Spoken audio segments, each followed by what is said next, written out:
Hello, I'm James Currie with the Communication Department, and welcome to Wellness Wednesday. I'm talking to Kelly Warren. She's the Executive Director of Family Health, which is our medical side or medical division of MCHD. Kelly, how are you? I'm doing well today, James. How are you? Never better, as they say in this industry. Now, next week, we're going to be talking about ourselves, which, we don't like to pat ourselves on the back too much, but next week is National Health Center Week. So, can you talk about a little bit of what is National Health Center Week and the history of it? Absolutely. We're going to be celebrating National Health Center Week. It runs from August 7th to August 13th. And it's really just a week dedicated for health centers around the nation to raise awareness to those who may not know about community health centers, about just the wonderful work that is done in these settings, and the decades long journey that we've had working to get high quality health care to individuals who may be a part of a vulnerable population, whether they're underinsured, uninsured, low socioeconomic status, or geographically isolated. This is a week to really celebrate and highlight the activities and the wonderful services provided by community health centers across the nation. Yeah, we play a vital role there. We kind of stand in the gap, in between services, underinsured, you know, and other needs in our area. So you talked about community health centers. So expand a little bit about it. Tell me the definition. What is a community health center? Absolutely. So a community health center is a medical clinic that's typically established for a vulnerable population. So individuals who may not have access to mainstream or traditional healthcare setting due to not having insurance. It could be that they live in a geographically isolated area. It could be that they're a migrant seasonal farm worker, or perhaps residents of public housing, and just have trouble accessing more traditional or private means of healthcare. And so community health centers were set up for healthcare to be delivered in these specific communities at times of the day that are beneficial to the individuals that they are targeting to serve, with the various services that the individuals need, in the language and cultural manner in which the individuals that they're targeting are more likely to access healthcare services. Community health centers are really unique in that they really go in and are a part of the neighborhood or the community that they are established to serve. Whenever someone goes into a health center, you'll see staff typically that represent the population that they're serving, whether it be linguistically, ethnically, racially. So it really is kind of a grassroots approach to providing high quality health care in areas of high need. Yeah, you touched upon that just a moment ago, where you said we go to areas of high need. One of our locations, we were in a former school, an elementary school. Another location, we're in a shopping center. So I mean, we're not above going where we need to go and being in those communities. So that's excellent point that you made. Now, this isn't just something that just came about. So, I mean, historically, national health centers have been celebrated a little bit. So, do you have some historical on that? Yeah, well, the health center movement actually has been going on for about 50 years. And so it's a longstanding movement within our nation. It was actually born out of President Johnson's administration and is actually part of the war on poverty. The whole idea was that if individuals can maintain health or retain health, then they are more apt to be able to go out and find work and perform well, thereby improving their own economic stability and that of their family as well. And so we know, if you don't feel good, if you've got a chronic condition that isn't managed, or your health is failing you in some way, you don't feel like going out and, going to work, as would be, the case of maintaining financial stability. And so the thought was that if we can help folks, to be healthier and to maintain their health, then we'll have a more productive workforce, and they'll be more financially stable. And so it's been going on for a long time. So it's not only got the focus of the individual's health and their ability to be productive, but then also to help bring down costs for the healthcare system. Healthcare centers are out there in order to decrease utilization of emergency departments. A lot of times folks will go to the emergency room for needs that could have very easily been handled within a community health center. And so we contribute to serving kind of as a diversion point for those emergency departments, that individuals can access healthcare for these relatively minor, acute needs that they may have that don't necessarily warrant going to an emergency department. That's right. And we see a lot of situations like that, and we do help funnel off and save, the healthcare system, especially emergency rooms. So, but you said this movement's been going on since President Johnson. Well, that precedes both of us, obviously. So yes, it's been around for a very long time. So, what differentiates us? I mean, we're a community health center, but we're also, people think of us as a doctor's office, which we are, physician. So, but there is a distinction. Can you clarify that? Yeah, absolutely. So we're an interesting relationship. We are a county health department that has what's called a co-applicant agreement with the Family-Oriented Primary Health Care Clinic Board. And basically this establishes the relationship for our community health center. We do receive federal funds from HRSA and the Bureau of Primary Health Care to help defray the costs of providing uninsured care to the patients that we serve who don't have insurance or low income and can't afford the high cost often associated with health care. And so I think this relationship, it's been a great one. It's one that has been very beneficial, not only to our patients, but I think to our employees as well.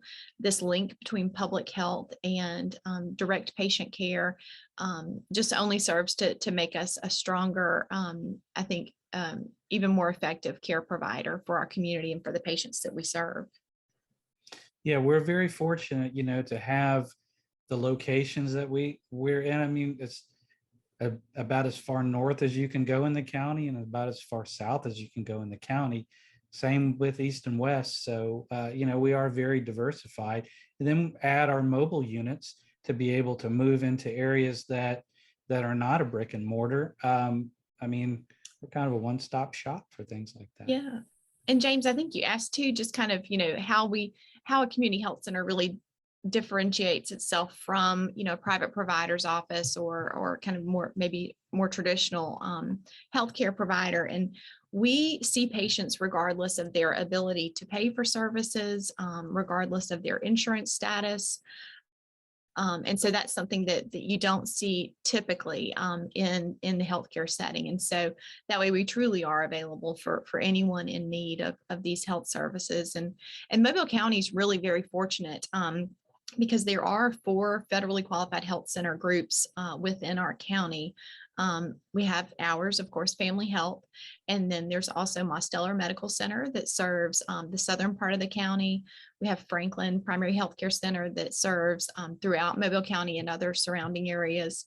And then the newest federally qualified health center is Accordia, and they have spun off from AltaPoint. So we're very fortunate to have such a large safety net in our community to serve our patients in need. Sure. And, we're thankful to be a part of that as well. So, next week we said we're going to celebrate ourselves and we're going to celebrate community health centers. So, we've got a bunch of stuff planned for MCHD and family health. So if you have a list of those things, I Run, do. run down that list. Absolutely. I'm happy to share it. It's going to be a busy week. It's going to be a lot of fun as well. As I stated before, National Health Center Week starts August 7th and runs through August 13th. On Sunday, August 7th, we'll commemorate Public Health and Housing and Public Housing Day. And so we'll have social media campaigns that go along with that. Additionally, our newest mobile medical unit is going to visit the Renaissance and Orange Grove Housing Complex at 350 Beauregard Street. And we'll have free blood pressure screenings and distribute educational materials. Then that Monday is Healthcare for the Homeless Day. And so again, we'll have a social media campaign that goes along with that. And we'll have COVID-19 testing offered throughout our community. And also the mobile medical unit will again be out distributing testing supplies and information. Then Tuesday, August 9th, we have Agricultural Health Worker Day. And that's going to highlight our Sims Health Center, which is our migrant seasonal farm worker site. And so we'll be doing a lot of outreach and activities at that site. Wednesday, August 10th is Patient Appreciation Day. So we're hoping to celebrate our patients and thank them for their relationship with us and for entrusting us with their health care. So we'll have some tokens of appreciation to give away to our patients. So they'll have some goodies whenever they come to see the doctor.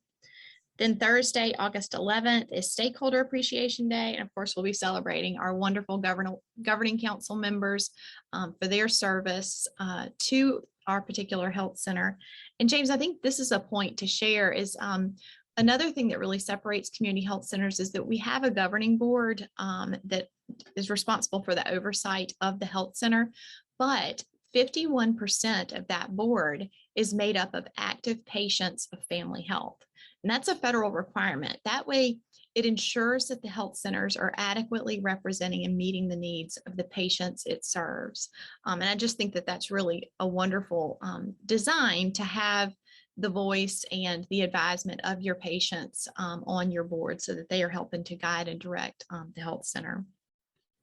Then we'll move on to Friday, and that's going to be Health Center Staff Appreciation Day. And so we just plan on celebrating our employees who have done a tremendous job just over the years, and especially during this COVID-19 response. They have kept showing up and caring for our community and caring for one another. And we definitely just want to take Friday to celebrate that and celebrate them. And then finally, we will round out our week August 13th with Children's Health Day.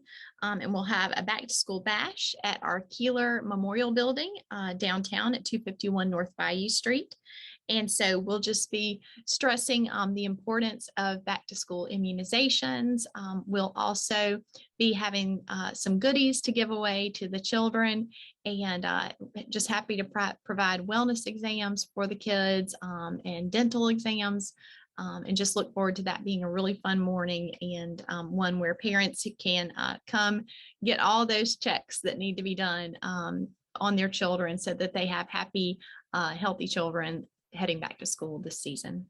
That's right. And if somebody was thinking about calling in sick and they wanted to see the doctor, Wednesday is probably the day to do it for a patient appreciation day. So, yeah. But yeah, so if someone does want to call and make an appointment, the number is 251-690-8889, and not just Wednesday, but, any day of the week for sure. And just like you said, school's starting again. So there are basic needs that kids have to get into school. So, that certificate of immunization and all the immunizations and requirements that school is asking of parents. So we provide those things too. So don't delay on those things to get ready for school. You got backpack, shoes, lunch box, the pants that we talked about, nice hem pants and brand new socks and everything else. So might as well round out the rest of the list and come see us.